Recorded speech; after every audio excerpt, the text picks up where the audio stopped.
Bueno, buenas tardes. Mi nombre es María Inés, soy de Olavarría. Eh, Estoy convocada a formar parte de este primer Congreso Nacional de Estatuas Vivientes que se organiza desde la ciudad de Bahía Blanca. Estoy muy orgullosa de esta convocatoria y estoy también muy feliz de que se concrete porque creo que era una instancia que los artistas que estamos dedicados al arte del silencio necesitábamos, un espacio donde poder encontrarnos, donde poder empezar a construir un, un proyecto en forma conjunta, donde empezar de alguna manera a todos estos caminos que cada uno ha empezado a recorrer desde su lugar, empezar a ponerlos en palabras, empezar a entrecruzarlos para que de alguna manera podamos encontrar en ellos criterios comunes que nos permitan elaborar un sistema o un conjunto de conocimientos sobre esta actividad que es el estatuismo o estatua viviente, como quieran significarla. Me parece que este primer congreso es un buen momento para este entrecruzamiento de miradas, este entrecruzamiento de caminos recorridos, esta vuelta atrás también para ver qué hemos aprendido en este proceso, en este camino que hemos andado cada uno desde, no sé, desde un lugar distinto, de intereses distintos. Eh, Soy docente, soy profesora de filosofía, psicología y pedagogía y profesora de teatro y, y hace muchos años me dedico a esta forma tan particular de teatrar, que es hacer estatua viviente. Eh, y creo que es una actividad que la empecé a hacer por curiosidad, porque... Hola Ricardo, ¿cómo estás? La empecé a hacer por curiosidad, porque me parece que era... Y me empezó a atrapar de una manera muy particular. Creo que les voy a abrir a mi gatito que está queriendo entrar. Pasá, dale, pasá. Bueno. Eh, bueno, así que como les venía diciendo, hace muchos años que hago esta actividad, eh, la empecé a hacer eh, así, de una manera muy precario, con pocos conocimientos, pero con ansias de explorar y de conocer y de descubrir cosas. Después fui creciendo, me fui cruzando en la vida con gente que hacía lo mismo que yo en otros lugares del país, gente de la cual he aprendido muchísimo.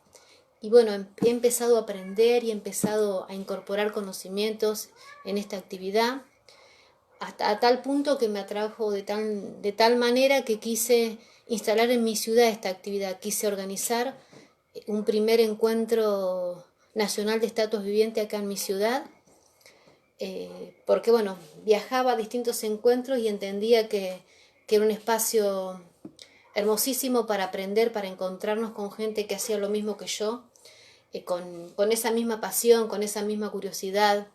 Es una actividad de pocos, considero que es una actividad de pocos. Y, y bueno, y uno de mis mayores logros que yo eh,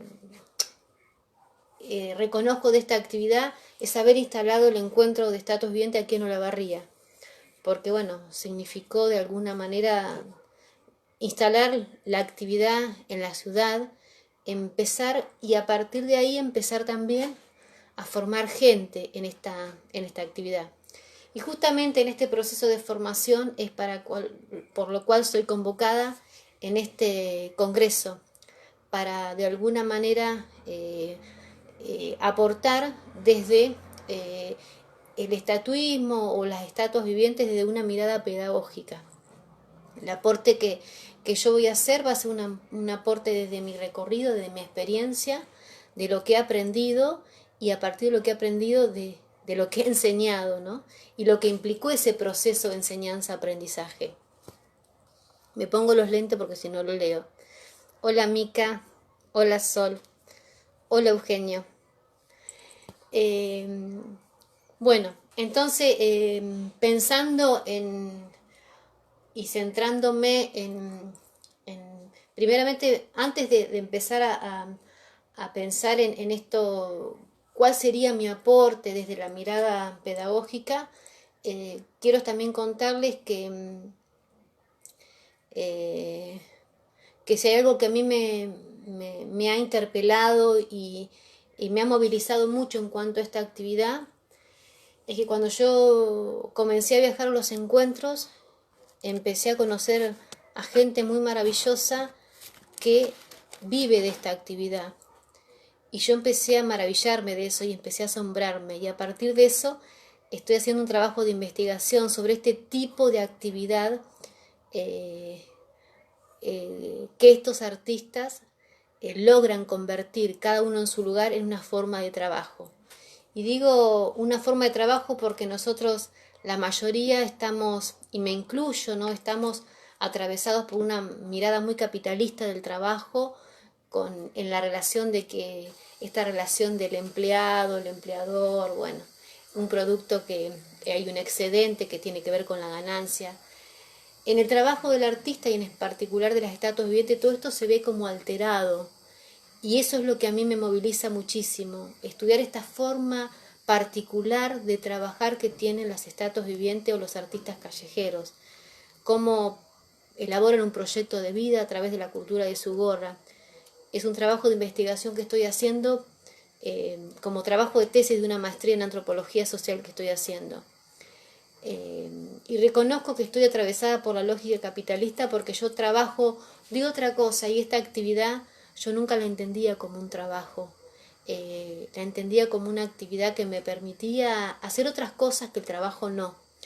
Y después, con el tiempo y de conocer a esta gente tan maravillosa que de alguna manera trata de hacer esto una forma de trabajo, creo que me uní a esta lucha y a esta fuerza porque considero que es muy importante esta actividad que escapa de toda lógica capitalista, convertirla y revalorizarla y ubicarla como una forma de trabajo como quizás otras formas de trabajo. Me parecía interesante dejarlo marcado antes de hablar del trabajo pedagógico porque me parece que es algo a mí en personal que me interpeló mucho y me hizo cuestionar muchas cosas, me hizo cuestionar muchísimas cosas en mi mirada acerca de lo que es trabajar. Voy a ponerme los anteojos para leer. Hola, hola, hola. Bueno, ¿qué más le puedo contar? Bueno, vamos a hablar un poquito lo que sería el aporte que vamos a hacer algunos artistas en relación a este congreso. Hace muchos años, cuando yo estudiaba el profesorado de psicología, me acuerdo que tenía una materia que era psicopatología y ahí estudiábamos algunas disfunciones y demás, algunas enfermedades.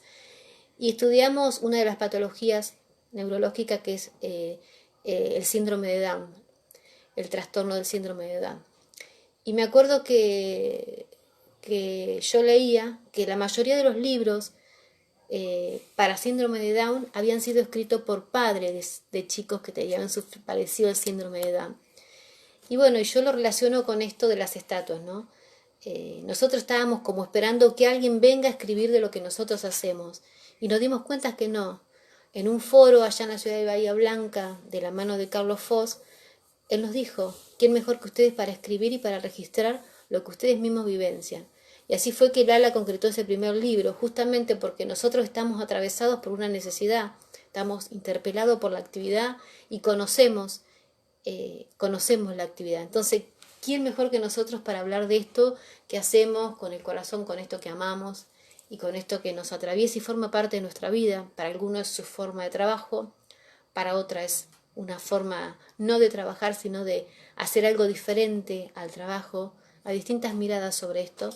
Y eso está bueno, las distintas miradas está bueno, porque no todos lo hacemos desde el mismo lugar y con la misma intención. Y bueno, a ver si tengo alguna preguntita o algo.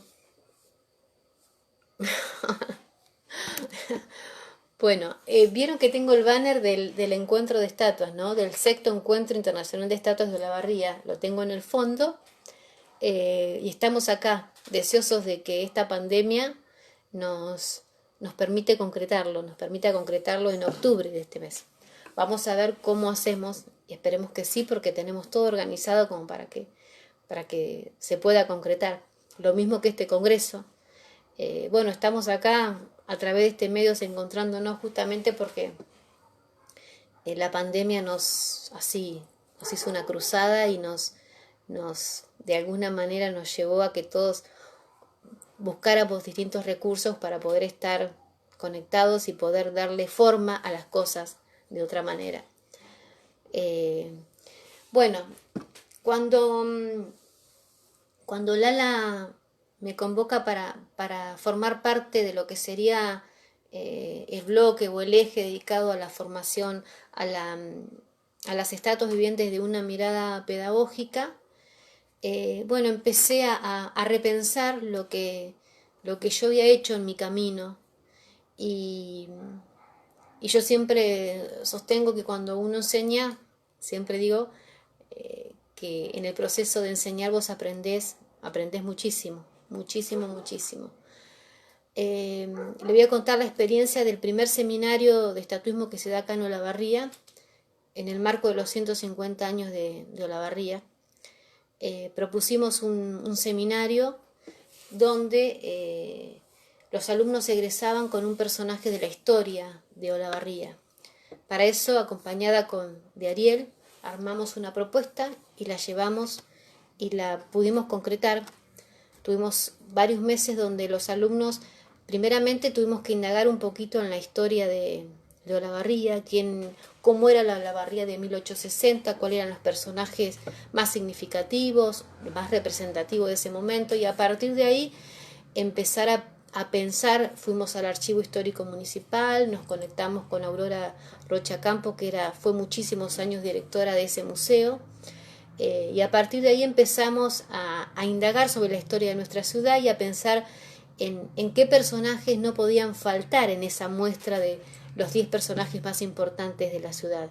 Y así fue que surgieron personajes como el ferroviario, por la importancia que había tenido el ferrocarril para Olavarría, la enfermera, por la importancia del hospital, el fundador de Olavarría, bueno, y varios personajes más. Fray Romeo, que era un personaje emblemático de nuestra ciudad. Y a partir de ahí hicimos el primer seminario, que de ahí egresaron los alumnos estos que hoy en día están viajando con nosotros los encuentros, que es un gran orgullo para mí y poder compartir con ellos y seguir aprendiendo con ellos, porque uno aprende con sus propios alumnos, aprende muchísimos de los alumnos. Cuando uno piensa después, otra experiencia en relación a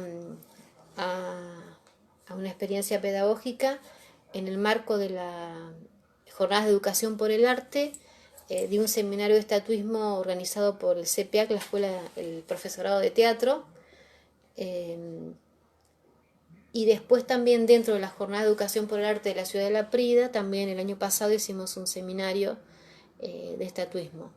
Cuando uno piensa en diagramar un seminario, que ahí vamos a lo que a mí me compete o en función de lo cual puedo yo aportar, voy a leer algo a ver si me...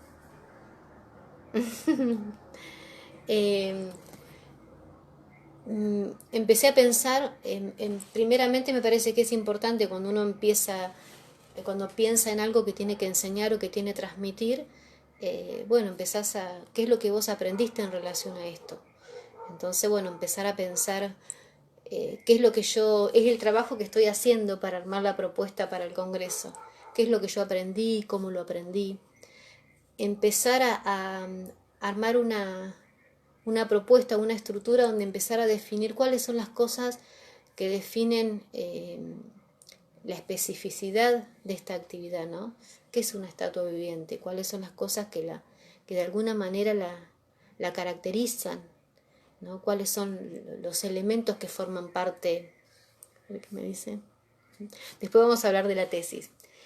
Identificar las particularidades de este lenguaje teatral y empezar a pensar, de alguna manera reconocer los aspectos que involucra, en cuanto a lo actoral, en cuanto a lo corporal, en cuanto a lo emocional, todos aquellos aspectos que se encuentran implicados, estos recursos expresivos que nosotros encontramos comprometidos al momento de hacer una estatua viviente. Estoy hablando desde el momento, desde la producción del personaje al momento de plantarte y hacer el personaje. Todo un proceso que lleva, y cuando uno piensa en una propuesta de seminario, empezar a pensar estas implicancias desde lo teatral, desde lo corporal, desde lo emocional y desde la producción, como un proceso creativo que es como un proceso espiralado y que no tiene fin, porque no termina con la creación de un personaje. Cada personaje, oh, me están llamando, cada personaje es como que tiene un crecimiento constante, No es que vos terminás le estoy dando mi manera de interpretar esta actividad y cómo la he significado. Me parece que es un proceso espiralado y un proceso de búsqueda y exploración constante. O sea, me parece entonces que es importante en esta mirada pedagógica instalar en los alumnos esto, ¿no? Esta curiosidad y este trabajo constante y espiralado de trabajar sobre el personaje. Trabajar sobre el personaje en el sentido de que uno tiene que, a la hora de decidir cuál es el personaje por el cual voy a trabajar, yo creo que puede ser que hay muchos disparadores en función de a lo que a mí me ha pasado, ¿no? Decidirse qué personaje. A veces uno lo piensa previamente al personaje y uno se pone a crear a partir de una idea que empieza a dar vueltas sobre su cabeza. A veces coincido con Ariel que siempre es importante pensar a la hora de elegir un personaje en los recursos expresivos que uno tiene para ofrecer para ese personaje. Por ejemplo, tenemos acá uno de mis alumnos que tiene, Juanse, que tiene una excelente voz, y me parece un personaje que él ha creado últimamente, que es Pavarotti. Me parece genial, pero él tiene recursos expresivos, tiene tiene una voz privilegiada, y por lo tanto ese personaje le queda maravilloso. Entonces es importante hacer un trabajo de autorreconocimiento del potencial creativo que cada uno tiene. Me parece que eso es fundamental en este proceso de aprendizaje, que cada uno pueda reconocer cuál es ese caudal creativo que tiene, y a partir de ahí empezar a darle forma. Después, a la hora cuando uno se decide hacer un personaje, empezar a crearlo, y obviamente que uno siempre, si es un personaje que existió, uno siempre va a empezar a indagar en la historia de ese personaje, cómo era, la impronta del personaje, porque eso de alguna manera va a ser tenido en cuenta al momento de tener que poner, al momento de plantarme en la tarima y de alguna manera corporizar ese personaje, toda la energía de ese personaje, la impronta, lo que dirá ese personaje, si es que el personaje existió. Y si es un personaje creado, que también es bellísimo crear un personaje que no existió, pero que yo me lo estoy creando, porque es a partir de un personaje yo tengo una excusa para decir un montón de cosas. Me parece que es maravilloso también, porque uno le puede dar su propia impronta, uno les puede generarse toda una historia en la cabeza y decir, yo con este personaje quiero decir algo, quiero decir esto, y me parece que, y bueno, y todo eso que ese mundo que de alguna manera gira alrededor del proceso de creación es bellísimo, porque le da sentido a tu trabajo, Entonces, y es un proceso que me parece que no termina nunca, porque uno va como resignificando los personajes. Uno como que los va permitiendo crecer. Uno para un personaje y el personaje va creciendo, porque uno se va dando cuenta de un montón de cosas en la medida que transcurre el tránsito por ese personaje. Otra cosa me parece que a tener en cuenta también es, estamos hablando de entonces elección del personaje, qué cosas a tener en cuenta en la elección del personaje, indagación en las cualidades expresivas que cada uno tiene, que me parece que es importantísimo a la hora de disponerse a trabajar en función de algo, que cada uno reconozca las posibilidades y las limitaciones que tiene en función de un trabajo corporal, de un trabajo emocional. Por ahí hay una temática que nos puede tocar mucho y por lo tanto nos puede sensibilizar demasiado y por ahí no sé si es lo conveniente. Cada uno tendrá que, por eso es un proceso también donde uno hace como un trabajo introspectivo también en este proceso de selección. Voy a ponerme los anteojos para leer.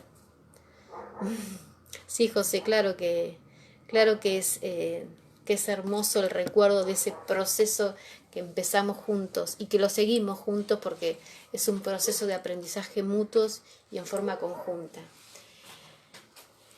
Otras cosas a tener en cuenta en esto, cuando uno quiere transmitir o quiere, ¿qué es lo que aprendí? Yo tengo que enseñar, bueno, ¿qué es lo que aprendí en relación a algo? De todos modos, también hay que tener en cuenta que lo que cada uno de nosotros pueda transmitir también tiene que ver con un recorte. Esto no es la única manera, es una manera la que uno pudo resolver, la que tuvo lugar en mi proceso de búsqueda, la que tuvo lugar también en función de mis posibilidades expresivas y mis posibilidades también de recursos, porque es verdad. Cuando yo creo que el otro día cuando escuchaba que Ariel decía, uno puede construir un personaje en un día y también un personaje te puede llevar un año, un par de años. Es así, o sea que no hay nada dicho en relación a esto, no hay nada dicho, es como todo depende de las necesidades, de las oportunidades, de las posibilidades, no solamente expresivas, sino también hablo de los otros tipos de posibilidades. Y después un detalle también que es muy importante a tener en cuenta, me parece a mí, es qué pasa que es otro de los puntos que también estoy trabajando para mi tesis, el tema de nuestro trabajo en los espacios públicos. Nosotros sabemos que somos artistas donde la calle es nuestro escenario por excelencia. Nuestro trabajo en la calle, creo que la mayoría de nosotros sentimos como que la calle es nuestro lugar, ¿no? Y es como que ese no lugar se transformó en nuestro lugar. Y digo ese no lugar, ¿por qué? Porque cuando uno se pone a estudiar un poquito, se pone a analizar la utilización de los espacios públicos, si bien los espacios son públicos, uno se da cuenta que los espacios públicos ya tienen predeterminada cierta utilidad. Una utilidad obviamente que tiene que ver con esta lógica que veníamos hablando, una utilidad capitalista, que de alguna manera hasta los espacios públicos tienen una determinada utilidad. Y nosotros venimos a interpelar y a interrumpir a posicionarnos en un lugar donde nosotros no fuimos pensados. En una plaza, si pensamos una plaza, nosotros sabemos que en una plaza hay determinados objetos que están pensados. Hay bancos, hay ciertos árboles, hay una pérgola, hay ciertas cosas que están pensadas como que forman parte de ese espacio que es público. Pero no hay en una plaza una tarima para una estatua viviente, porque es como que nosotros no fuimos pensados para esos espacios públicos. Entonces estamos en un proceso de que el espacio público nos tiene que incorporar como elemento constitutivo, ¿no? Es como que de alguna manera nosotros nos apropiamos e interpelamos este espacio público. Por eso muchas veces creo que hay tanta diferencia no encontramos coherencia entre las reglamentaciones, hay lugares donde permiten, hay lugares que no, porque bueno, es como que no nos han tenido en cuenta y nosotros estamos como exigiendo que queremos formar parte de ese espacio público porque tenemos, como dicen, ¿no?, el derecho a lo público, el derecho al espacio público. Nadie nos puede negar trabajar en espacio público, pero también es cierto que nosotros no fuimos pensados para esos espacios y el sistema que todo le da una determinada utilidad parece que si no justificamos nuestra utilidad, parece que todo tiene que tener un sentido útil en esta vida, ¿no? Y bueno, entonces sobre estas miradas es que también va nuestra lucha, que nuestra lucha en el sentido de ser no una manera convencional. Yo no tengo nadie que me pague el sueldo, no tengo nadie que me emplee, pero estoy trabajando, señores y señores, estoy trabajando. Esta es otra manera diferente de trabajar y existe en el mundo. No hay, la hegemónica es una, pero nosotros la queremos proponer y la queremos de alguna manera, queremos que ocupe un lugar como otra manera, como otra más. Les queremos decir eso. Hay una forma de trabajar, señores, que es esta, y es trabajo. No es la única la hegemónica. Hay objetos, hay elementos que forman parte de esta plaza. Bueno, también estamos nosotros, también queremos ser parte de este espacio público. Y tenemos derechos. Y por más que no seamos de cementos, tenemos más derecho que esas estatuas de cemento de estar. Entonces, bueno, es todo como un posicionarnos, una lucha contra estas cosas. Y me parece que es muy interesante. A ver qué me están poniendo.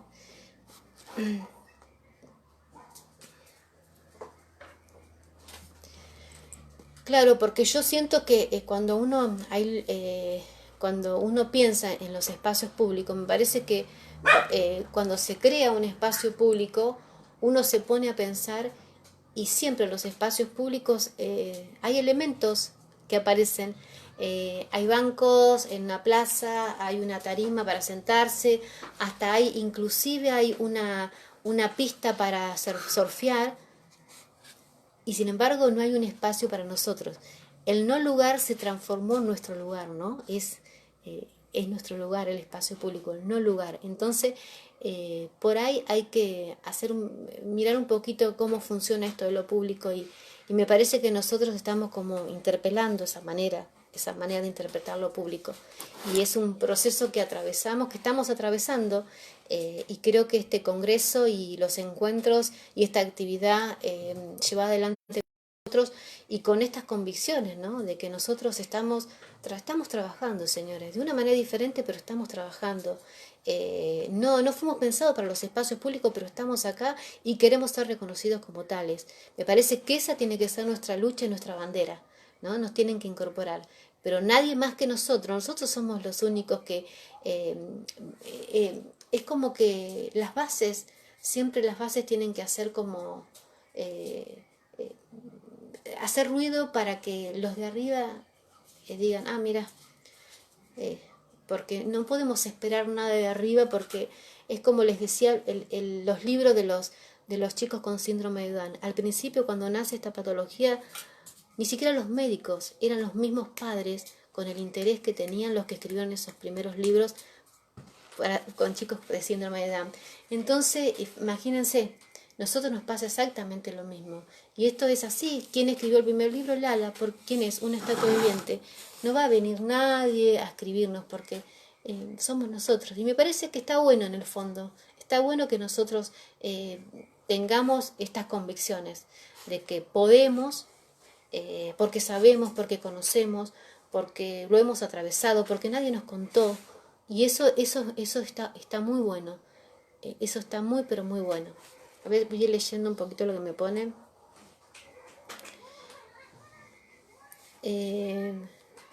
Euge, sabes que te quiero mucho.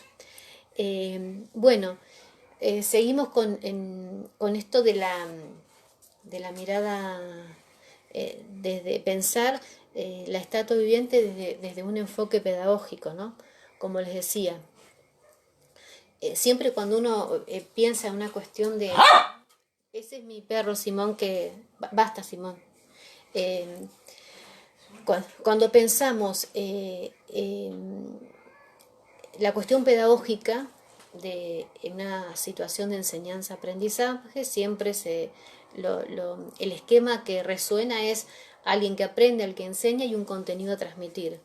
Entonces nosotros, quienes estamos queriendo de alguna manera dejar registro y empezar a sistematizar estos primeros impulsos individuales, que como uno puede observar, los impulsos individuales de los artistas, que empiezan como a sistematizarse y a conectarse con otros y empiezan como a organizarse, armando algo colectivo, tiene que ver con esto, ¿no? Con que empezar a pensar cuál es el contenido que yo quiero enseñar en un seminario de estatuismo. Y a partir de ahí empezar, ¿qué es lo que yo aprendí? ¿Qué es lo que yo pude, de alguna manera, qué es lo que sé en relación a esta actividad? ¿Qué es lo que voy a enseñar? Entonces me parece que es un trabajo también donde nosotros nos tenemos que interpelar y nos tenemos que ir atrás en el tiempo, desandar camino y empezar a poner en palabras lo que hemos aprendido. Eh, Me parece que ese es el camino. Estamos en un, en un camino de justamente de eso, ¿no? De empezar a sistematizar, a ordenar estos saberes para darle forma, para decir, sí señora, esta actividad implica un trabajo corporal. ¿Y cuál es la particularidad de ese trabajo corporal? Eh, Cuestiones posturales, cuestiones de energía, cuestiones de respiración, cuestiones de concentración. También es un trabajo que implica lo emocional.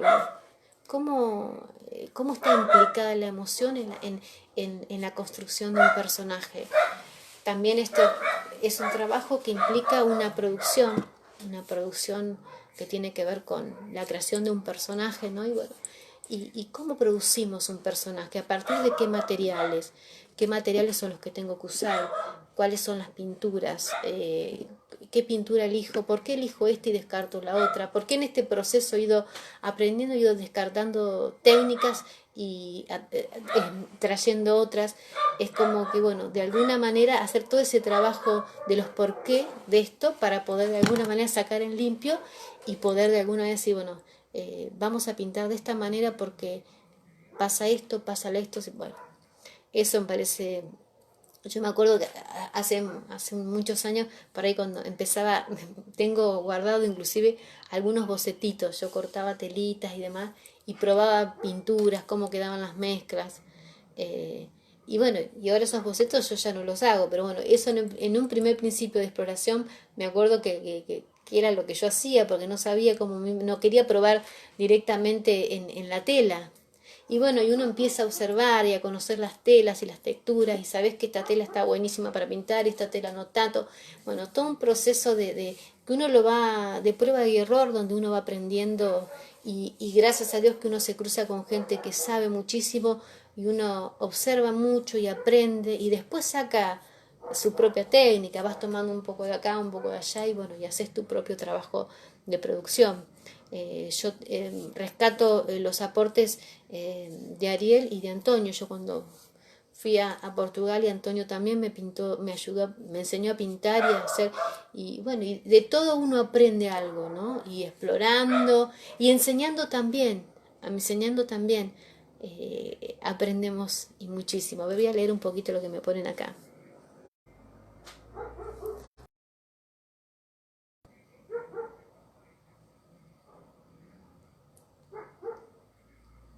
Exactamente, el trabajo dialéctico que yo mencionaba, Sol, exactamente, hay un trabajo dialéctico, exactamente, tanto en el movimiento, exactamente en todo, es dialéctico, es espiralado, donde uno va, así, ¿no? Va creciendo, no es lineal, es espiralado, uno es como que va retomando y volviendo, me parece que es sumamente interesante. Eh, Cuando uno, siguiendo un poquito a las particularidades que tiene esta actividad como forma de trabajo, eh, reconozco que yo estoy como atravesada por la mirada capitalista y, y me costaba entender esta forma de trabajar. Fue lo primero que tuve que deconstruir en mí, empezar a deconstruir estas miradas que yo tenía incorporada, obviamente, estas cosas que están por debajo, que uno no se da cuenta, que son el trasfondo de las miradas y las interpretaciones que nos gobiernan. Entonces tuve que deconstruir mi manera de significar estos procesos. Y entonces llegué a entender que esta forma de trabajo es autogestiva, es una forma de trabajo que rompe con las formas de trabajos tradicionales. Acá yo no tengo un patrón, nadie me marca los tiempos, yo trabajo cuando quiero, pero también tengo eh, la, la otra contracara, que trabajo cuando el tiempo me lo permite, cuando el público sale a la calle, cuando el público tiene ganas de colaborar, cuando el público puede colaborar. Entonces, bueno, yo puedo trabajar el día que quiero y el día que no quiero no trabajo. Tiene esas libertades esta forma de trabajar y a la vez tiene otras particularidades, pero es una forma de trabajo. Es una forma de trabajo. Nosotros tenemos incorporado una concepción del trabajo sumamente capitalista y utilitaria, donde hay una sola forma de trabajar que es la que vale. Y nosotros en este proceso de resignificar esta actividad estamos chocando con esa mirada hegemónica que hasta yo misma estaba atravesada siendo una artista, ¿entienden? Hay gente que dice, cuando el dicho anda a laburar, es justamente porque la gente está atravesada por esta mirada hegemónica y capitalista del trabajo, que de alguna manera no permite vernos como que estamos trabajando. Por suerte, hay mucha gente que entiende que hay otras formas de trabajar, y también es cierto que hay eh, un sistema de trabajo capitalista que está como de alguna manera deshojándose de a poquito, y están surgiendo otras formas. El trabajo informal ha ido en aumento de hace muchísimos años y nosotros formamos parte de esa forma de trabajo, y bueno, y me parece que es un buen momento para reivindicar esta forma de trabajar y esta forma de teatrar. Este trabajo, para mí, esta forma de trabajar es una forma maravillosa porque implica una poética, implica un no sentido utilitario de las cosas, un hacerlo por un sentido estético, y me parece que eso es bellísimo. No lo hago porque solamente por una cuestión utilitaria, lo hago por muchas otras más cosas, y por muchas veces la gente trabaja solo por una cuestión utilitaria, y ahí la vida se va llenando de vacíos, porque lo único que hacen es ser de alguna manera útil a un sistema, ¿no? Que lo utiliza para producir y acumular eh, y acumular ganancia, que se la lleva el de arriba, y vos simplemente sos un engranaje de ese trabajo. Por eso esta forma de trabajar es que, que, que te llena el alma, que tiene estas libertades eh, que, que, que, son, que son maravillosas y que hacen que podamos ser no millonarios pero felices, y me parece que eso es importante en la vida, y esto es lo que tenemos que defender. No somos millonarios, seguramente no vamos a ser millonarios trabajando de una gorra o de eventos, pero que vamos a ser felices, eso seguramente que sí, eso seguramente que sí. Y de eso se trata la vida, me parece. Entonces, yo encuentro en esta forma de trabajar, en esta forma de producción, un significado también, un significado para la vida, y eso es re importante, que lo que uno haga tenga un sentido en esta vida. Y me parece que uno puede hacerlo con un sentido en su vida.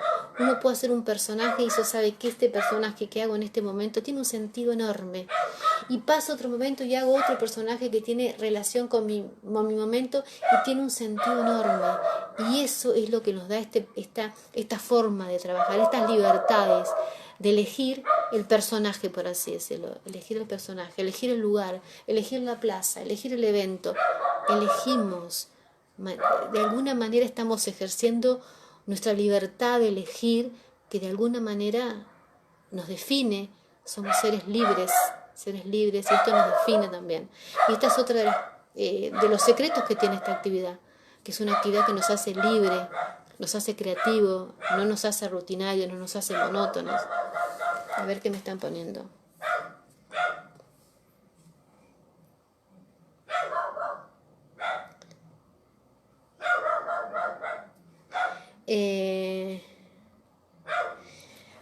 Mira, cuando no sabes por dónde empezás, cuando no... Espera. Me pasé que trabajo hasta el día que no lo quiero hacer. Lo cumplo de igual forma. Bien, Vero, bien, bien, bien. Te lo pones como forma, está muy bien, de salir a la calle más allá de que no ese día no tengas ganas. Está buenísimo, está buenísimo. Está buenísimo que así lo hagas, que lo asumas, pero tiene estas libertades este trabajo. Si queremos, nos vamos y me parece genial. ¿Por dónde empezar a trabajar cuando no sabes cuál puede ser tu estatua? Mira, uno cuando a veces hay, como yo lo he planteado varias veces, a veces el disparador para la creación de un personaje es diverso, no hay un único disparador, hay muchísimos disparadores. Un disparador puede ser alguna condición de las bases de un concurso, entonces uno dice, bueno, personajes históricos argentinos, personajes exóticos, y ahí empiezo a tener una primera punta para donde muchas veces puede ser, no sé, uno de repente, así de la nada, te regalan un, no sé, un vestido, un saco, algo, y bueno, y un elemento vestuaril, te dice, ay, mira qué piola está para, y empezás a partir de ahí. Hay distintos elementos, pero vos fíjate que uno tiene que tomarse también el tiempo de pensar. Esto de pensar, de decir, acostarme a la noche y mirar para arriba y decir, empezar a pensar, y en algún momento te surge la idea de que, ¿qué tenés ganas de decir? ¿Qué tenés ganas de, no sé, qué es lo que te está haciendo ruido? ¿Qué es lo que... eh, y siempre aparece un primer disparador desde donde decir, voy detrás de este personaje, me encantaría este personaje. Eh, Me encanta esta idea de trabajar un personaje. Siempre surge algo, pero pensar en algún personaje que vos admirás de la historia o que no, o que querés crear. No hay un disparador único, no hay un disparador único.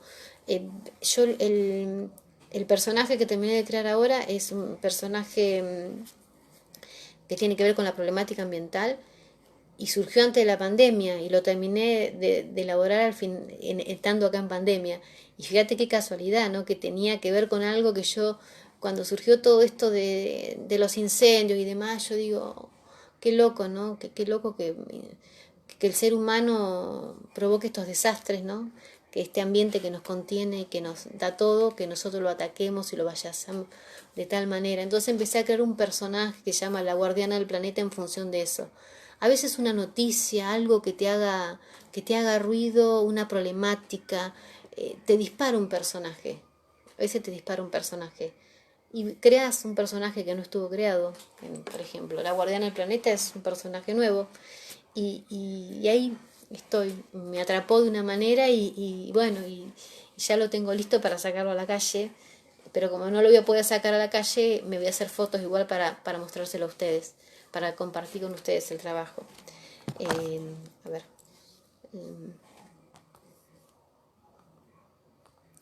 Claro que solo con él. Lo esencial es invisible a los ojos siempre.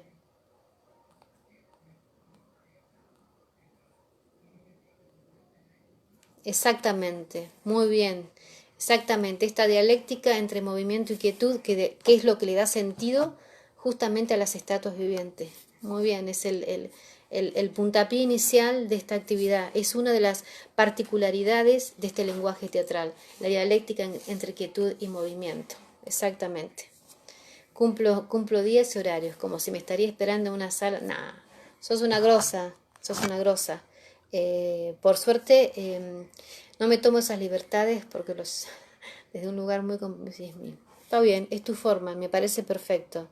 Me parece perfecto. No me estaría, tampoco me parecería mal que un día digas, hoy no tengo ganas de ir y no voy. Me parece genial que así lo hagas, pero me parece genial que lo asumas con ese compromiso, Vero. Genial, genial. Sí, sí. Sí, sí, sí.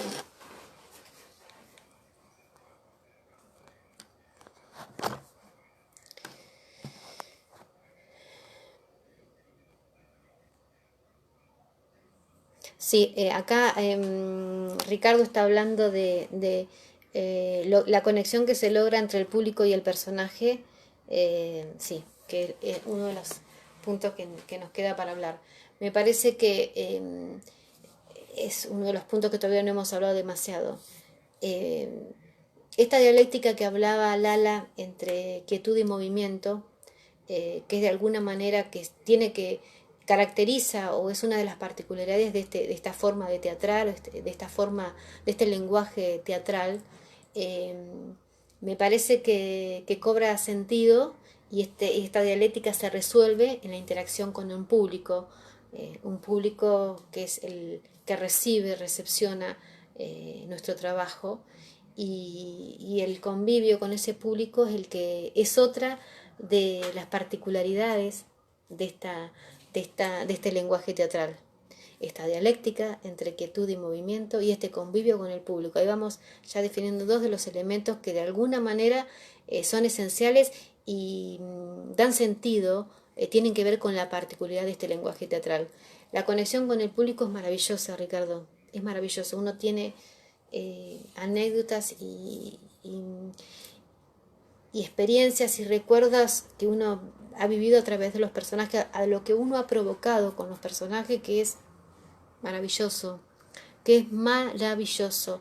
Esto, yo siempre digo que uno, la magia que uno genera con estos personajes, uno genera magia y esa magia se convierte en realidad, porque esa magia hace que el otro crea que lo que está viviendo es realidad y eso es maravilloso. Esta realidad que uno genera a partir de la magia es maravilloso, es no sé, no tiene precio, no tiene precio que uno a partir de la magia pueda crear realidad. No tiene precio eso.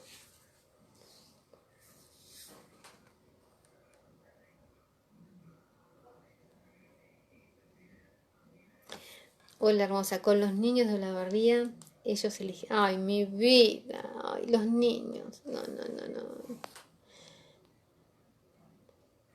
Eh, vamos con lo de Raquel. El tema de los personajes infantiles de Olavarría es hermoso porque cuando después que tuvimos la primera, el encuentro acá el año pasado, que las estatuas infantiles tuvieron esa conexión con el público, que no la habían tenido previamente, la tuvieron ahí esa conexión, no hubo un previo, hubo una creación de un personaje y hubo de alguna manera ellos inauguraron su personaje en el contacto con el público del encuentro que fue bastante, muy masivo. Entonces después, la semana después que había pasado esto, yo me reuní con ellas y hicimos como cada una expresó lo que había sentido y lo que había vivido. Y fue maravilloso con el grado, con la conexión y con el profesionalismo con la magia que ellas lo habían vivido, con el placer que lo habían vivido. Y eso fue maravilloso. Los personajes que ellas crearon, la mayoría lo crearon ayudadas por ahí por sus mamás, con idea de ellos, ¿no? Ellas, la mayoría lo eligieron ellas y ayudadas por ahí por su mamá. Y vinieron ya medio, cada uno cuando vinieron al seminario ya vinieron con el personaje medio definido. Yo quiero tal cosa, yo quiero tal otra. Me encantó, me encantó. Uno puede pensar qué se le va a ocurrir a un niño que millones de cosas, mucho más que nosotros, porque ellos están como justamente la creatividad a flor de piel. Entonces fueron los que menos tuve que trabajar para que eligieran un personaje. Vinieron con la propuesta ya, yo quiero tal cosa, justamente porque ellos están en el periodo del pensamiento, saliendo del periodo del pensamiento mágico, entonces ellos están con el personaje y la ficción a flor de piel, como no nos pasa a nosotros, que nos cuesta un poquito más, por ahí nos tenemos que esforzar por pensar un personaje. Ellos no, enseguida se disparan un personaje, enseguida, yo quiero tal cosa. Eso fue maravilloso. Bueno, tiene que ver con la cercanía de la edad, ¿no? Yo siempre dije que esta actividad tiene mucho de juego y tiene mucho de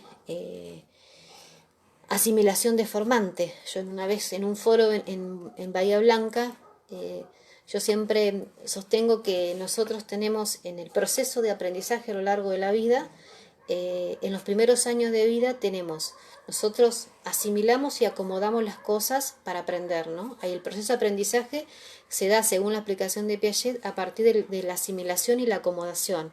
Asimilo y lo acomodo a mi organismo. Los niños tienen, gracias a Dios, una asimilación deformante de las cosas. ¿Qué quiere decir eso? Que el niño toma el objeto y lo transforma en función de su deseo, deforma el objeto en función de su deseo, transforma un lápiz en un avión, transforma un caballo, al toque lo hace.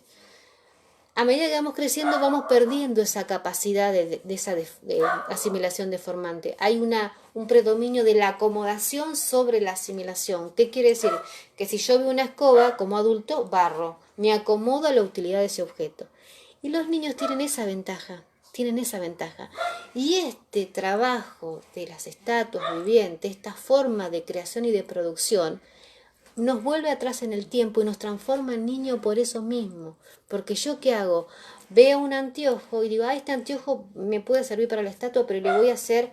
Y ahí empiezo con la asimilación deformante, ¿entienden? Ahí está la conexión de esta actividad con lo lúdico, con el juego y con la infancia, porque me permite deformar las cosas en función del personaje. Yo digo, no, esta lata la voy a transformar en una gorra, en una ánfora. Y es una lata.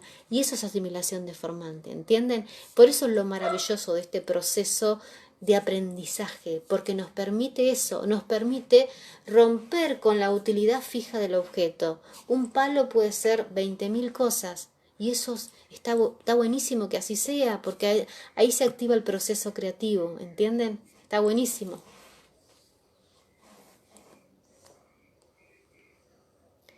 Eh, Está bien, la libertad es cierto, es un trabajo que te da libertad, nadie te va a despedir, exactamente, exactamente. Hola, Mariano, eh, hola, desde Bolívar, ¿cómo estás? Eh,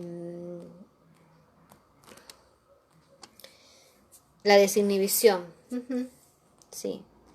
Y también con esta implicancia teatral que tiene la creación de un personaje, nosotros sabemos que cuando la creación de un personaje justamente implica eso, ¿no? Crearlo físicamente, emocionalmente, desde un vestuario y demás. En el caso nuestro implica también crearlo desde una postura corporal, desde un gesto corporal, desde una impronta, desde una energía que va a tener el personaje y obviamente desde un vestuario, desde un maquillaje y demás. La desinhibición es esto, es animarte a explorar y a jugar con tu cuerpo, a correrte de ser vos por un rato y empezar a crear un personaje diferente a partir de tus recursos expresivos que tenés. Dejás de ser vos por un rato y te animás a jugar. Y ahí está en juego ya la desinhibición, poder correrte un poquito de vos y poder animarte a jugar a que sos tal persona por un rato, por ejemplo.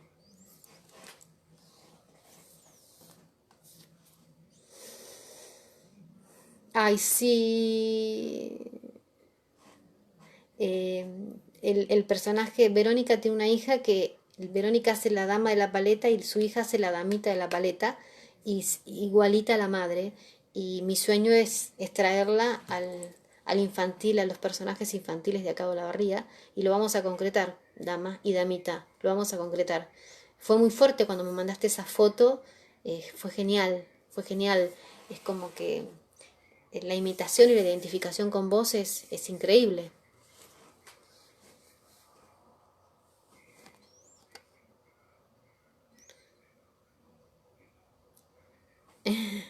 Si jugaba de chica a hacer estatuas, sí, siempre me gustó el arte, me gustó mucho el teatro, me gustó mucho la conexión con el público, siempre. Y cuando por el año 99 más o menos, arte que yo daba teatro, con un grupo de alumnas hicimos un cuadro de 4 estatuas vivientes y lo presentamos en una feria.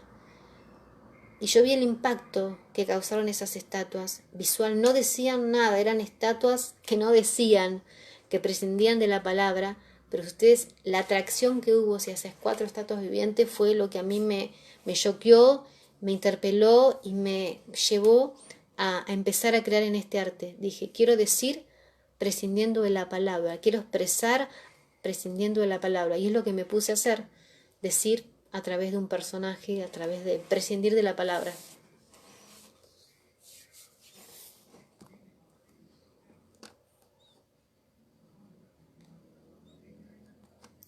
¿Qué haces, Miguel? Miguel Chauqui. ¿Cómo estás, Miguel?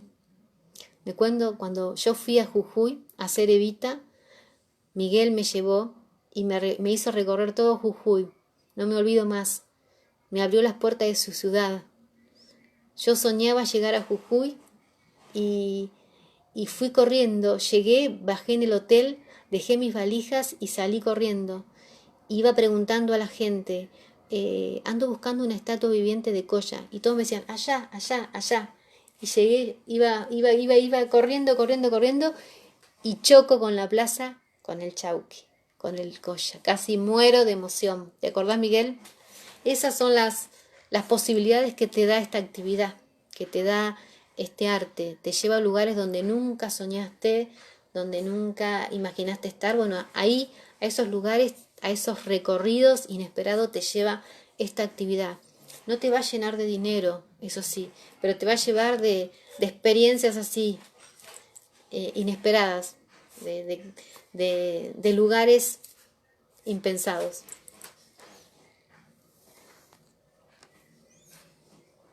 No tengo idea de los tiempos.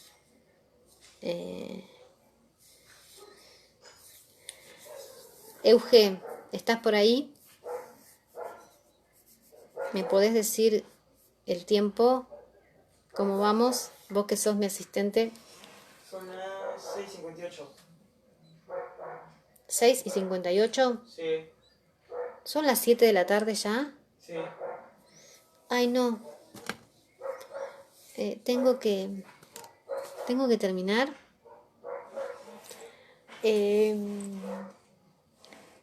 A ver, queda poquito tiempo, ya creo que tengo que terminar. No sé si alguien me quiere preguntar algo, si quedó alguna duda, si fui clara, si se entendió, si se entendió, si quieren preguntar algo. Yo quiero decirles, antes de despedirme, que me encantó estar en contacto con ustedes, como que siento que estoy con ustedes, que este primer congreso me parece que es maravilloso para todos nosotros, porque es un espacio que lo necesitábamos, que la actividad y este proceso de sistematización y de ordenamiento y de reconocimiento de particularidades de esta forma de lenguaje teatral lo está requiriendo. Me parece que es muy productivo para nosotros, que hay que aprovecharlos. Esta pandemia y estos recursos tecnológicos nos tienen que permitir concretarlo más allá de que no podamos, si es que no se da que lo podamos hacer en forma, bueno, pero nos tiene que permitir esto, ir creciendo, ir registrando, ir sistematizando, ir reconociendo y bueno, en fin, ir reconociendo esto que venimos haciendo, reconociendo las particularidades, las cosas que caracterizan esta actividad y después tratar de, cuando uno las quiere transmitir, empezar justamente a reconocerla. ¿Qué aprendí? ¿Cómo lo aprendí? ¿En qué contexto lo aprendí?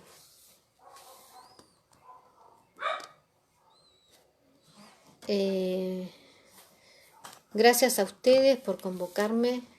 Ojalá que en octubre nos veamos en Bahía y nos veamos acá en Olavarría y nos podamos abrazar muchos. Y si tenemos que usar barbijo lo usaremos. Y si tenemos que abrazarnos con coditos, no importa, pero que nos podamos ver.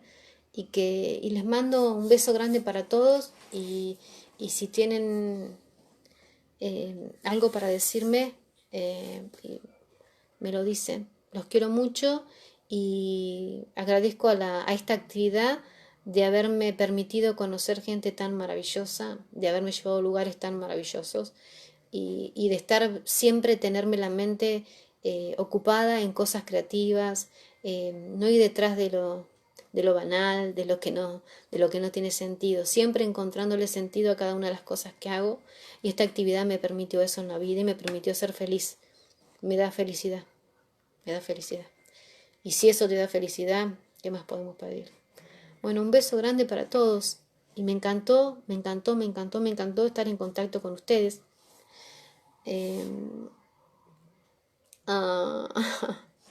Mi vida, decirle que ojalá que en octubre podamos concretar 17 y 18 de octubre lo de la barría. Y me encantaría que venga con la damita de la paleta a formar parte de las estatuas infantiles. Ojalá que sí. Besitos para todos y voy a tratar de cerrar y de guardar esto. No soy muy ducha en esto, pero besos increíbles para todos. Los quiero muchísimo, son parte de mi vida. Finalizar.